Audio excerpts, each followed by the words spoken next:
Kitchen மதுரைக்கு உங்களை வரவேற்கிறேன். இன்றைக்கி நாம் வெஜ் நூடுல்ஸ் செய்ய போகிறோம். அதுக்கு தேவையான பொருட்கள் என்னென்னு பார்க்கலாம். ப்ளைன் நூடுல்ஸ்னு நீங்கள் கடையில் கேட்டால் கிடைக்கும். அதை இந்த மாதிரி நல்லா தண்ணியில் கொதிக்க வச்சு அது கூட ஒரு ஸ்பூன் எண்ணெய் ஊற்றி வடிகட்டி திரும்ப தண்ணியில் பச்சை தண்ணியில் அலசிட்டு நீங்கள் இந்த மாதிரி எடுத்து வச்சுக்கோங்க.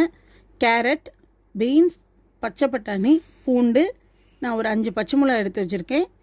தக்காளி ஒரு 4, பெரிய வெங்காயம் ஒரு 4, கொத்தமல்லி, இது கூட ஒரு ஸ்பூன் தனி மிளகாத்தூள் சேர்த்துக்கோங்க. வாங்க இதை எப்படி செய்யலான்னு பார்க்கலாம். மிக்ஸி ஜாரில் வெங்காயம், பச்சை மிளகாய், பூண்டு இதை ஒரு பேஸ்ட்டாக அரைச்சி வச்சுக்கோங்க. திரும்ப நம்ம மிக்சியில் இந்த 4 தக்காளியும் அரைச்சி வச்சுக்குவோம்.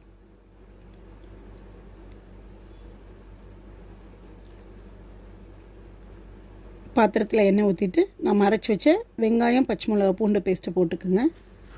அதை நல்லா கிளறி விட்டுருங்க. கொஞ்சம் வதங்கணுன்னு நம்ம பச்சை பட்டாணி போட்டுக்கிறோம். அதையும் நல்லா வதக்கி விட்டுருங்க. அது கூட பீன்ஸ் போட்டுருங்க. திரும்ப கேரட் போட்டுக்கோங்க.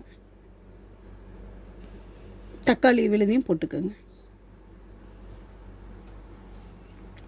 எல்லாம் வதங்கணுன்னு நம்ம இதுக்கு தேவையான அளவு மிளகாத்தூள் போட்டுக்கோங்க. தனி மிளகாத்தூள் போட்டிருக்கேன். இப்போ இந்த காய்க்கு எல்லாத்துக்கும் உப்பு சேர்த்துக்கிறோம். இது கூட கொஞ்சம் கொத்தமல்லியும் போட்டுக்கோங்க. இப்போ நாம் வேக வச்சு வச்சுருந்த நூடுல்ஸை இதில் சேர்த்துக்கோங்க.